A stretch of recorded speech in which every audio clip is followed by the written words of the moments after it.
Mê Tây Du Ký xin kính chào quý vị và các bạn. Sau hơn 35 năm, những câu chuyện hậu trường của Tây Du Ký 1986 lại lần nữa thu hút sự quan tâm của khán giả. Tây Du Ký ra đời trong hoàn cảnh khó khăn do được sản xuất vào thập niên 80, thời mà kỹ xảo điện ảnh còn thô sơ lạc hậu. Với vốn đầu tư 6 triệu nhân dân tệ, tuy là một khoản tiền rất lớn thời bấy giờ, nhưng cũng không đủ trang trải cho toàn bộ phim, thế nên các diễn viên cũng chỉ nhận được thù lao tượng trưng, ít ỏi. Tuy nhiên, những khó khăn về tài chính, nhân lực, phương tiện kỹ thuật vẫn không làm ảnh hưởng đến quyết tâm làm phim Tây Du Ký của nữ đạo diễn Dương Khiết và ekip làm phim. Đó cũng là lý do tại sao mỗi khi các tờ báo viết về phim Tây Du Ký đều không quên nhắc đến quá trình làm phim gian nan và còn xem đây là bộ phim thể hiện quyết tâm, ý chí và tinh thần đoàn kết của người Trung Quốc. Mới đây, một đoạn clip hậu trường của bộ phim kinh điển này đã được tiết lộ sau 35 năm.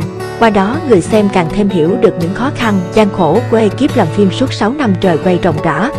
Do không có diễn viên đóng thế, vì các cử chỉ và điệu bộ của Tôn Ngộ Không rất khó bắt chước nên đa phần các cảnh quay bay lượn trên không bằng cáp, Lục Tiểu Linh Đồng đều tự mình thực hiện nên ông là người bị tai nạn nhiều nhất.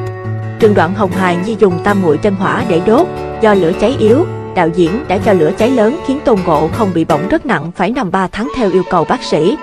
Trường đoạn tập 17 và 18 quay các ngoại cảnh tại Thổ Lỗ Phồn, Lục Tiểu Linh Đồng nhiều lần bị đứt dây cáp. Mặc dù bị hạn chế phần kỹ xảo, nhưng các tạo hình nhân vật trong Tây Du Ký rất bắt mắt. Ví dụ như Mã Đức Hoa ngoài đời có thân hình gầy gò, nhưng khi lên phim lại được độn nhiều lớp để biến hình thành Trư Bát Giới to béo. Chỉ bằng phương pháp thủ công mà năm xưa các nhà làm phim đã hoàn thành bộ phim kinh điển Tây Du Ký. Điều đó đã được giới làm phim xem là niềm tự hào, và còn là bởi phóng đánh dấu một bước tiến mới trong quá trình phát triển của truyền hình Trung Quốc. Lưu Lễ, người phụ trách dàn dựng kỹ xảo phim Tây Du Ký cho biết, trong phim đã sử dụng hơn 1.000 cảnh quay kỹ xảo. Thế nhưng anh cũng thừa nhận, với kỹ thuật làm phim lúc bấy giờ thì chưa thể gọi đó là kỹ xảo, bởi nó đều được làm bằng sức người, phương pháp thủ công, dựng phim ghép hình. Ví dụ như cảnh phim dưới đây, nếu như thời nay chỉ cần xử lý đồ họa là có thể làm cây gậy biến mất thì ngày xưa nhân viên hậu trường phim đã chạy đến lấy cây gậy. Nếu trên phim Đường Tăng là người nhã nhặn, thư sinh thì ngoài đời, nam diễn viên Từ Thiếu Hoa lại rất năng nổ, hoạt bát. Ngoài diễn xuất, ông còn đảm nhận cả vai trò lái xe cho đạo diễn Dương Khiết. Tôn Ngộ Không bị chó cắn rách quần trong tập Đại Chiến Nhị Lang Thần. Theo đúng kịch bản trong tập phim Giao Chiến Nhị Lang Thần, Tôn Ngộ Không bị binh tướng nhà trời xua khuyển phong thần ra đuổi bắt, và khi đó cảnh quay được quay tại vườn bách Thảo Lộc Sơn, Giang Tây.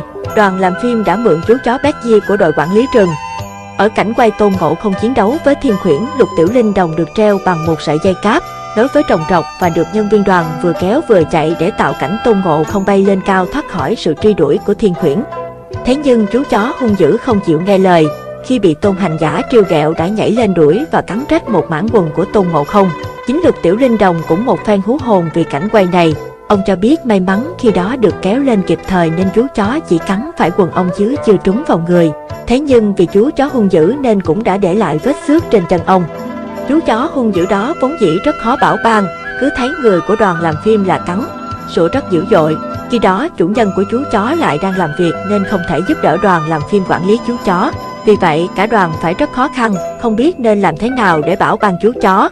Mãi sau đó khi người này đến góp mặt vào đoàn, mọi việc mới được tiến hành. Sau đó đoàn phim đã phải mượn thêm một chú chó của lực lượng cảnh sát Bắc Kinh. Chú chó giống thuần chủng, được đào tạo bài bản nên diễn xuất tốt và rất biết nghe lời. Nó còn rất thân thiện với mọi người, những cảnh quay cũng vì thế mà được tiến hành thuận lợi. Cả đoàn khốn khổ vì cảnh bồng lai. Trong Tây Du Ký có rất nhiều cảnh thần tiên ở chốn bồng lai, thế nhưng đoàn làm phim phải thừa nhận để dựng được cảnh ấy thật sự rất cực khổ. Cảnh chốn bồng lai tiêu biểu với mây mờ giăng phủ, các thần tiên bay trên những tầng mây. Khi đó thiết bị hiện đại lại chưa có, công nghệ kỹ xảo cũng chưa cao, vậy nên mỗi cảnh quay chốn bồng lai, đoàn làm phim đều phải huy động rất nhiều bình băng khô CO2 trắng. Sau mỗi cảnh, họ mở cửa cho khí thoát ra bớt, khí CO2 khiến người yếu rất dễ bị ngất xỉu. Sau đó mới tiếp tục cảnh tiếp theo. Đạo diễn Dương Khiết giờ vẫn không quên kỷ niệm hú hồn vì băng khô. Đạo diễn Dương Khiết cho biết một lần, đoàn làm phim thực hiện cảnh một vị thần lướt trên những tầng mây. Để thực hiện cảnh này, diễn viên đứng trên băng trượt và được một nhân viên ngồi khom lưng, cho người chìm vào lớp khói, không xuất hiện trên màn hình kéo đi. Cảnh quay thực hiện lại nhiều lần nên nhân viên kéo xe đã ngất xỉu vì hít khí CO2 quá lâu. Nhân viên được đưa đi cấp cứu, đạo diễn và đoàn phim cũng được một phen hú hồn hú vía. Cũng trong những cảnh quay mây khói này, không ít diễn viên say sẩm mặt mày vì trượt ngã trên sàn ướt nhẹp. Chính Tôn Ngộ Không cũng bị một cú lộn nhào ẩm. Ở tập Phá Vườn Đào, Đại Thánh trộm linh đơn Quan Bật Mã Ôn say rượu tới trộm linh đơn. Lục Tiểu Linh đồng mãi mê diễn cảnh say nên đã không may ngã nhào. Nhưng thay vì hô cắt, đạo diễn Dương Khiết vẫn tiếp tục cho ghi hình, và sau này bà nói, cảnh ngã càng trở nên chân thực. Hầu Vương xuất thế khiến cả đoàn bị sóng đánh tàn tác. Trong tập Một Tây Du Ký, Tôn Ngộ Không được sinh ra từ một tảng đá nằm ven biển.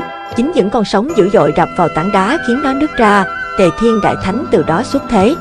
Cảnh quay đó được thực hiện vào tháng 10 năm 1984 tại bờ biển Bắc Đới Hà, nơi có những con sóng lớn, phù hợp với bối cảnh. Phó quay phim Đường Kế Toàn kể lại, trong một cảnh quay Tôn Ngộ Không nhảy lên từ tảng đá nổ khiến cả đoàn mất rất nhiều tâm sức. Trước đó, đoàn phim đã kỳ công chuẩn bị một tảng đá đạo cụ, nhưng trong quá trình di chuyển, tảng đá bị nứt, buộc bộ phận mỹ thuật phải sửa chữa. Vì vậy, đoàn làm phim phải sử dụng các miếng xốp nhựa, cát, xi măng để hàn lại vết nứt, đồng thời gắn kiếp nổ chuẩn bị cho cảnh thạch hầu ra đời. Cả người lẫn đá đã ướt sũng vì sóng biển tạt dữ dội, vật vã mãi cuối cùng mới có thể ghi được những hình ảnh giá trị. Chốn Bồng Lai được dựng ở phòng tập thể dục của trường đại học. Cảnh quay Chốn Bồng Lai cũng là một trong những cảnh đáng nhớ trong Tây Du Ký. Để tạo khung cảnh vườn đào chốn tiên cảnh, đoàn làm phim đã sử dụng thiết bị ánh sáng và máy tạo khói.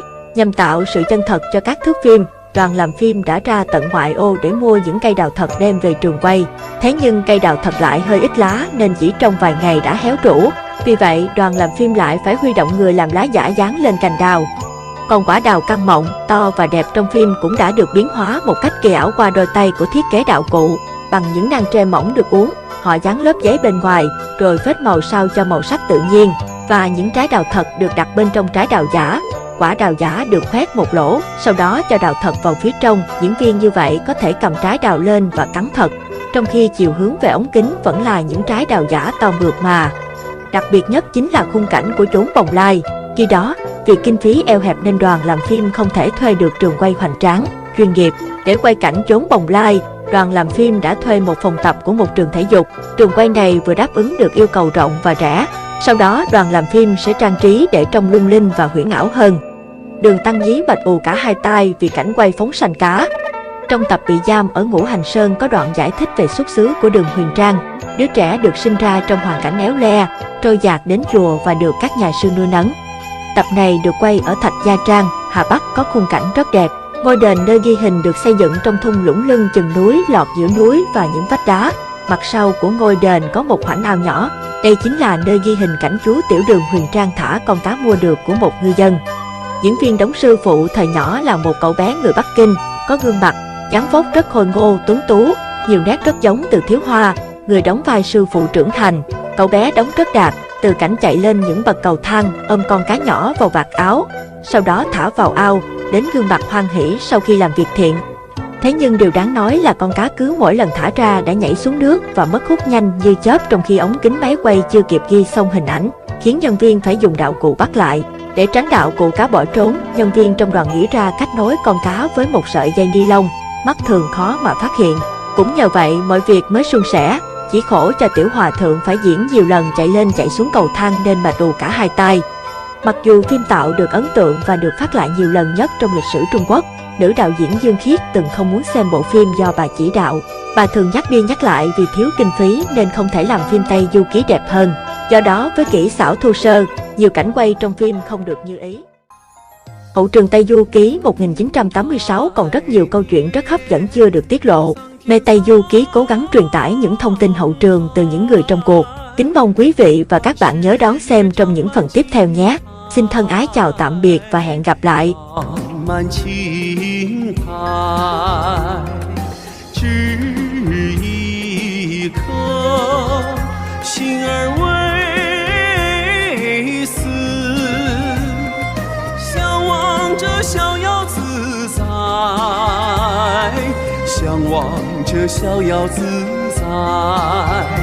哪怕是野火焚烧，